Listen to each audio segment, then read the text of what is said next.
I'm feeling good.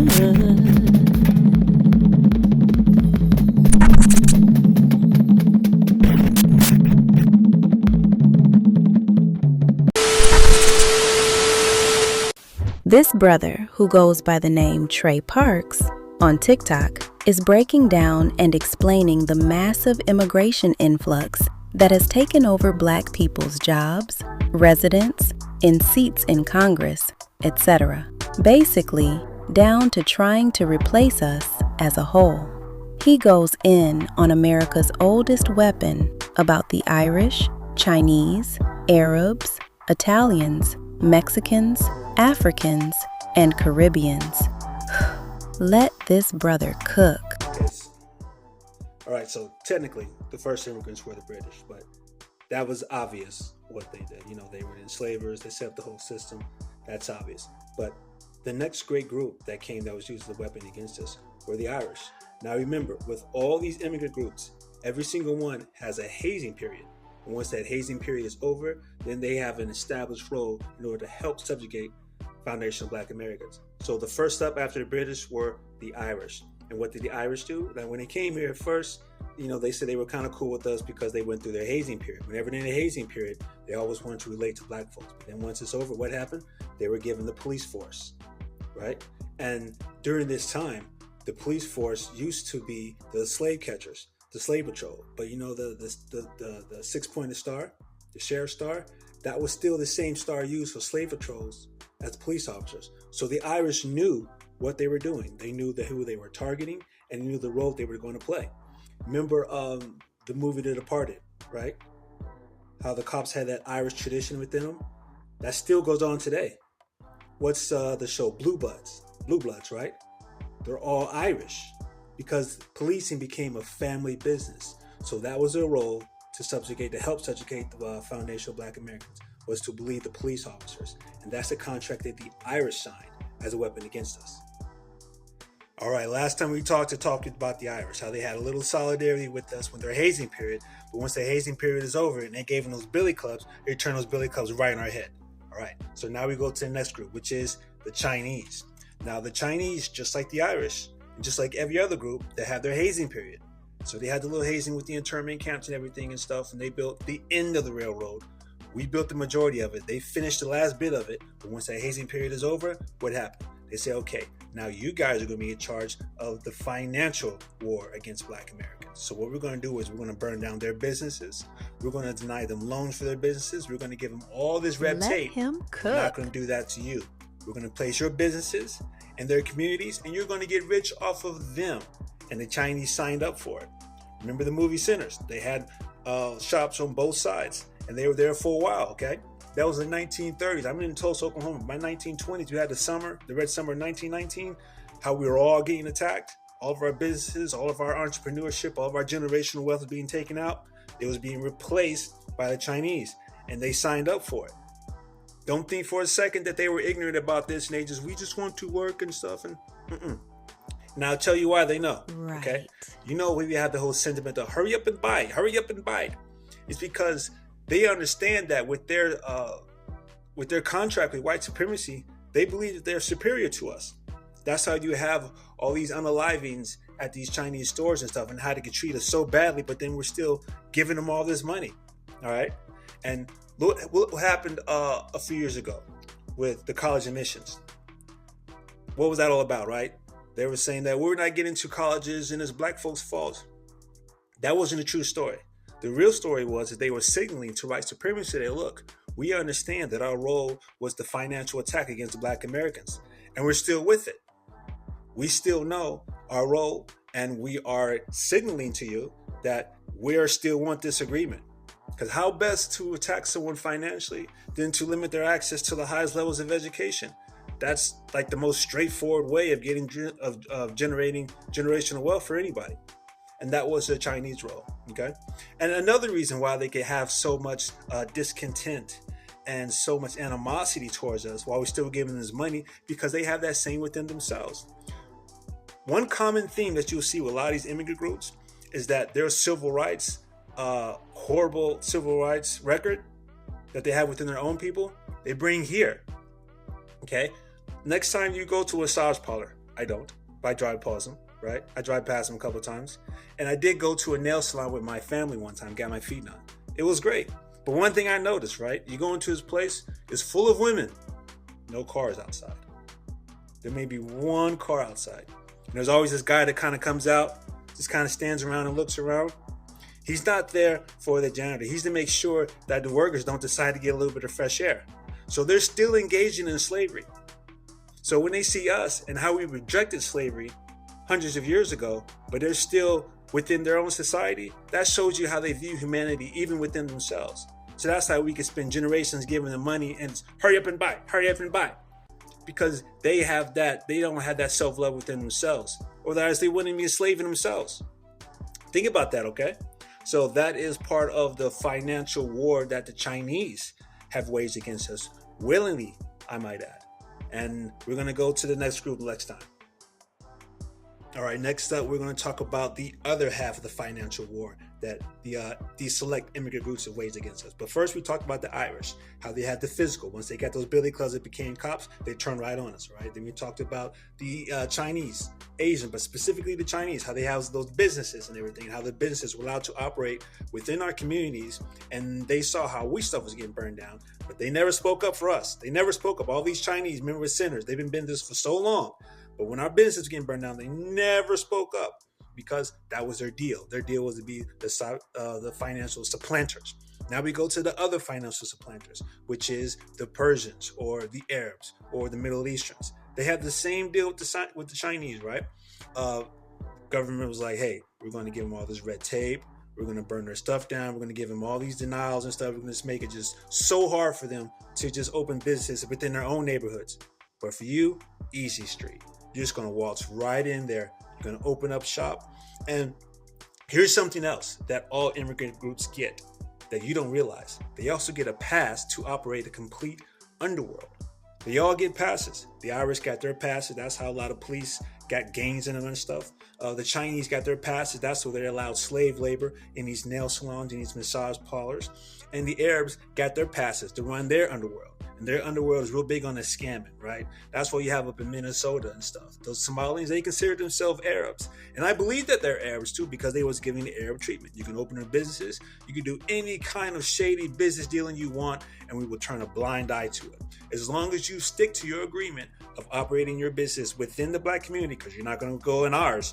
That's what they told them, right? You're going to get all this money off of black people and subgroups, but that was the deal that the Arabs signed. We're going to help financially subjugate these black Americans. We're going to turn a blind eye to how these business practices, and we're just going to thrive and prosper on their dollar by giving nothing back to them. And they look at us with a contempt too, because look, just like with Chinese and stuff, these people have horrible civil rights records within their own country. They're still enslaving each other. So when it comes to our treatment with us, that's why they just kind of shrug his shoulders, because it's like, because slavery is still going on with them, especially of the gender equality that they have. You want to talk about gender equality? Black men and women have nothing to the gender equality that the Arabs have. Just terrible, terrible, terrible, terrible. Imagine us telling our women they can't drive. Like, get out of here. You know what I'm saying? But we always want to look within ourselves when we find the worst stuff. But no, black Americans have the best humanitarian record on the planet. No hands down. No comparison. But the Arab financial war against us is very similar to the Chinese. So if you know the Chinese one, you pretty much know the Arab one. They're like brothers and sisters, or brothers and brothers, whatever. Okay, now it's starting to get really, really good now. Now this immigrant group flew under the radar so much, but they were responsible for so much damage. It is criminal that is not talked about. I'm talking about the Italians. Now let's run down the list. Okay, we have the Irish, who became the police force, which were the old slave catchers. And we see how that relationship worked out, right? We have the Chinese and the Arabs, which was kind of similar. They had the financial one. All their businesses were allowed to operate in our communities while we was getting all these heat from the government, but they were allowed to thrust and prive upon us, but giving no respect, or very little respect for us, okay? For all this money that we've been giving them. But now we come to the Italians. And the Italians was so foundational in the trajectory we have as Black Americans that we have to talk about it, okay? Now, just like with all groups, They get their hazing period. The Italians got their hazing period. And that's the only thing they want to talk about. Oh, they were the black people of Europe and stuff. Yeah, everyone gets their hazing period. But then when the hazing period is done, you get their assignment against black Americans. And what were the Italian assignment against black Americans? They were the beginning of the chemical warfare against our people. They were the heroin dealers. Point blank. That was their job. They were the heroin dealers to the inner cities.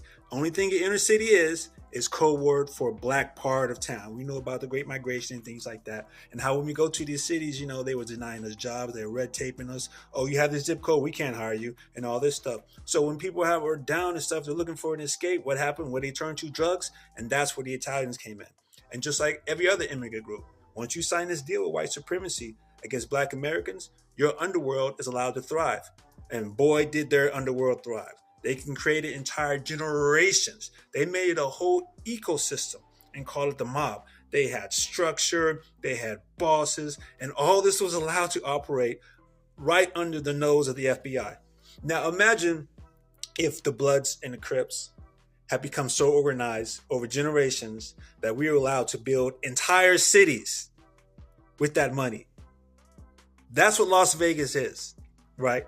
That's what Jersey City, like a Boardwalk Empire, that show, that's what that's all about. You ever watch the show Casino? It tells you right there. They were allowed to operate with such impunity that they were building cities off of mob money. That's how much of a pass they was given, because their job was to subjugate us chemically with heroin. And they did it. And they did it for a long time. Okay? So this is something that I want to bring to black Americans, that each immigrant group had the role against us. So when we say that, when our old elder teachers say we have no friends, we have no friends. It is more than that. We have enemy combatants that is working for white supremacy. And they've been doing it for generations. And it didn't stop until the 1980s. And finally, in the 1980s, like the late 70s, all of a sudden, the federal government decided to get it back on. So you know what? We're going to start prosecuting these mobsters. That's been running these whole cities for generations all of a sudden. Why did they change their mind? Because in the 1980s, the chemical of choice of weapon against black Americans shifted from heroin to crack cocaine. And you know who was bringing in the crack cocaine? The cartels. Now they don't have much of a use for the Italians anymore. All of a sudden, these prosecutors start coming. Big coincidence, right? And another thing, I think why they switched from heroin to crack cocaine, because we were utilizing heroin too much. Like all of our jazz and stuff and everything, we was able to channel it into creativity. I don't think they like that. They say, heroin's not tough enough. And those needles, man, I don't know how you could just stick yourself like that. Anyway, beyond my time. But that's what happened with the Italians, and that was the Italians' role. So when everyone talk about, black and Italians like the blacks of Europe, no, they're not. Once their brief hazing period is over, they were charged with the chemical warfare against us, the first wave. And it was detrimental, especially for the older generation. Someone like me, I'm in my early 40s. I wasn't really around like during the heroin and stuff. But you talk to your parents about how detrimental heroin was, and their parents. That was the Italians. That was their role against us. So don't let anyone tell you that there was any kind of solidarity between blacks and Italians. They were the weapon used against us right before this next wave, which I'm going to talk about in the next video. All right. So we're going to break down the immigrants used as weapons against us. We're going to go down the list. Okay, first we had the Irish, which were given the police force, which is the old slave catchers. We know that relationship. We have the financial weapon against us that the Chinese and the Arabs took the mantle of. And we know they're all businesses all up and down in our neighborhoods and stuff, but they still disrespect us. Okay, and then we came to the first wave of chemical warfare, which the Italians were responsible for. That was the heroin. That was their job, to funnel heroin into our communities. And they took that job and they relished in that job, and they have not apologized for it nor looked back. Now we go to the second chemical wave, which was crack cocaine. Now in the 80s, all of a sudden, the federal government decided to start prosecuting these Italian mobsters because the chemicals switched from heroin to crack cocaine. And for my generation and the ones below us, we know what happened with crack, right? We know how that went down. But it was the cartels who were bringing it in. And just like every other group, once you sign this contract in order to help subjugate the black community, your underworld is allowed to operate for free. And best believe that that money that the cartels made Don't think for a second that didn't trickle down into all of their communities. Okay, that much money in such a short time, they all were benefiting from it. You didn't have to be a supplier in order to get the benefit from it. Okay, so this is something that they accepted as a people, and they continued until the U.S. government decided to stop it. But I remember the war on drugs. Okay, I remember DARE. I had like the little DARE T-shirt. I remember the news and stuff, and everybody you would see on it. You know who you would see on the news? You would see kids look like me getting roughed up on corners. You would see single floor, 2, 3 bedroom houses getting kicked in with all this military grade gear. But you know what you didn't see? You didn't see any mansions getting kicked in, right? You didn't see any like big, huge warehouses getting robbed. Maybe like once or twice, like every decade or so, just to put a show for it. You didn't see like big takedowns that would really put a dent into the supply network, because they were covered. But all the heat came from the very bottom end, from the poor, from us. And that was a contract that the cartels signed. And by extension, the Hispanics, Mexican Hispanics to be precise. Okay. And so when you have all of these factors getting in and everything, then you understand the role that all these immigrants groups had. And that was the Mexicans' role, was to ensure that crack cocaine came into our communities. And they also had a financial role, because you see a lot of their business was open up too. So they had the financial with the Asians and the Arabs, and then they also had the half chemical with the Italian stuff. They were burning the candle on both ends. Okay, and at the same time too, they having any kind of remorse for the things they did to our community? No, they knew what they were doing. But just like I said, all of these immigrant groups, a lot of them have one thing in common: they have horrible civil rights records among themselves. You hear about what the cartel does in Mexico, right? Leaving bodies on the side of the roads, taking out government officials. When have the Bloods and Crips ever taken out government officials and left bodies laying in the street as a message? We didn't do those kind of things. So when they have that civil rights record among themselves over there, and then they come over here, seeing the detriment of crack, it didn't faze them at all. And it wasn't until they switched from crack to fentanyl, and then it started affecting the untouchable groups. Then all of a sudden now the federal government is like, okay, cartels are bad. We really need to crack down on them. Right? It's the same thing with the Italians. Once you show that either your use has come to an end, or you break off from the script, which what the cartels did, now they're a problem because they broke off from the script. And now they're talking about, oh, you need to help us. We help you what's the big thing they're saying now? Like slavery was abolished pretty early in Mexico. We helped you and stuff. Yeah, but the black president that abolished slavery, you took out. And then what was your reward for helping us with slavery, right? Bringing in crack cocaine later on and decimating our communities. Yeah, I say we're pretty even in Mexico. So don't try to play that against us. All right. For all that stuff you did, you claim with slavery, yeah, but we got receipts for what you did with crack cocaine, and that was your community that brought it in, and we still don't see no apology for it. What has the black community done to the Mexican community, right? What have we done to them? Nothing. But what have they come here and done to us? Their uncles and their brothers and their fathers that was helping with this, and sisters and mothers, because they're all in on it. They knew that it helped benefit them. But there was no remorse for it. So that was the Hispanic role in our attack, in the attack against us as far as immigration. They were part 2 of the chemical warfare against us. And don't ever forget that. Don't ever forget that crack would not have been possible if not for the cooperation, not only of the cartels, but the Hispanics that surrounded them, the peripheral ones. It would not have been possible without them. Do not forget that. All right, so we talked about all the different immigrant groups and their role against us, right? We talked about the Irish role, who became the police officers. We know how that relationship worked out. We talked about the Chinese and the Arab role, how financially, how they was used against us and how that worked out.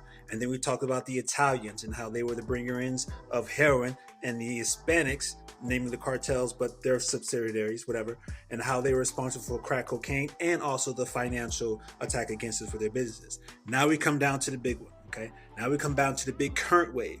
And arguably, in my opinion, this wave is the most important to understand because it has the potential to be the most detrimental to us. If this wave had been successful, it would have done what none of the other waves could have done, and it would have wiped us out completely. I'm talking I about agree. the Caribbean and the African wave. Now, you understand that when they first started coming in, this was during the Civil Rights era, because the federal government decided that black people, foundational black Americans, were ungovernable. And we were bucking back, we were marching, we weren't taking it no more and stuff like that. We was letting them know that, hey, we're black and we're proud. They say, no, we don't want that. So what we want the black face, which is fine for our needs. But Exactly. we don't want that black mind. So what do? They start bringing in Caribbeans and Africans and say, we're going to use them to replace you. Okay? So whenever you hear Caribbeans and Africans talking about, oh, we're so educated and we have so many degrees, we're so many doctors and lawyers. Yeah, they're right. Because that's what happened. They were paid and they were given all these accolades, they were given these degrees, they were given these scholarships, they were given all these positions with the sole purpose of being black faces without the FBA mind. And this is what I mean when I say that their wave was the most detrimental to us, because before they attacked us like financially and physically and chemically. But because we're people of accountability, we can work around that, right? So you have some people open some business stuff like, well, we just need to do better, okay? And that sustained us for a long time. We just need to do better, right? When we had the chemical warfare from the Italians and the Mexicans, we're like, look, we just got to stop doing drugs. We got to tell people to get off this stuff, you know what I'm saying? When it comes to the Irish and the police force, you can only do so much, but at a certain time, you stay away from a lot of crime, you won't get involved with them, but we still can't help it when like the police stops and things like that. But we're still ways that we could adjust around it. But when it comes to this one, with the Caribbeans and Africans saying that you are not you, I'm you, oh, that's directly personal in a way that you can't be any more personal. That's attack against your ancestors. That's attack against your culture. That's attack against your spirit. That's attack against the very God that black people serve under. No one knows God like black folks, black American folks. No one knows him like us.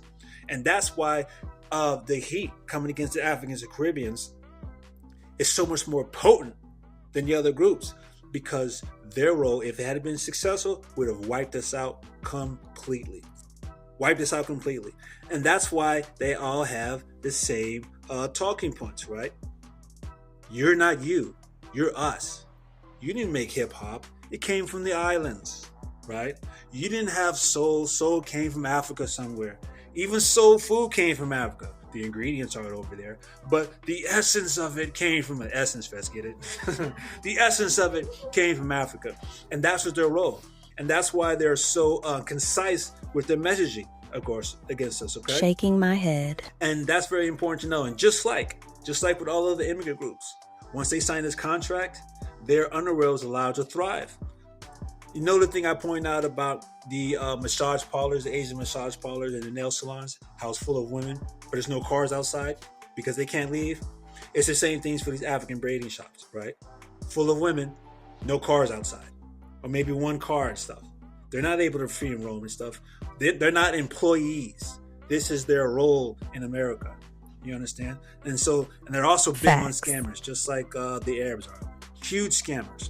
Okay, and you see it all over the time, all the scamming that you do. But when we scam, we get caught, we get prosecuted. There's a woman right now in Chicago who is going to court for using her food stamps to make videos of baked goods that she ate herself, but they're still taking to court. Meanwhile, you have entire communities in Minnesota and Ohio and down in Florida who's scamming to the tune of millions and are just now kind of being held accountable to it. Millions by one single solitary black woman was dragged through court.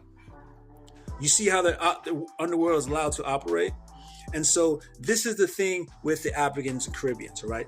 Because this was the final straw. This was a spiritual attack against us. And this is why, as foundational black Americans, we're finally waking up and we're saying, you know what? Enough is enough. We have this ICE going everywhere and everything like that. You guys handle your own problems. They're just now did the march on. Did you guys see the march on Selma? Before it was about them, but now it's about us. They are blatantly trying to take us out of our own story. Blatantly. So you see the script that they started from way back in the Irish up now to the Africans, Caribbeans. They're still on the same script. Like all of our teachers, it says, we have no friends. So even in the midst of them being drugged all over the place and taken back home, which you're going back home, how bad is it? They're still disrespecting us as a collective. As a collective, they're still disrespecting us because they all signed that deal with white supremacy in order to help subjugate us and to assist in white supremacy's attempt to eradicate us. But it's not going to work. What they say, if you take a shot at the king, you better not miss. And they miss. More importantly, the Africans and Caribbeans missed. I think they saved the best for last because, like I said before, if they had been successful, we'd have been decimated as a group, decimated as a nation. But we're not, and we're here. And so now you guys have your own fight, but we're going to continue to regulate and to say what's what and tell the truth about the history and the truth of all these immigrant nations and their role against us. We have no friends. Let them deal with their issue, because here's the thing at the end of the day. Right? They always want to say that we have the same oppressor. The white man did us to it. The European did us to us. We're all the same. No. We are oppressed. You have bad business dealings. Your business deal is going south. That's your problem, right? We are fighting occupation. We are fighting oppression. We are fighting systematic erasure against ourselves. You don't know how to pick your business partners. That is not the same thing. Not the same thing.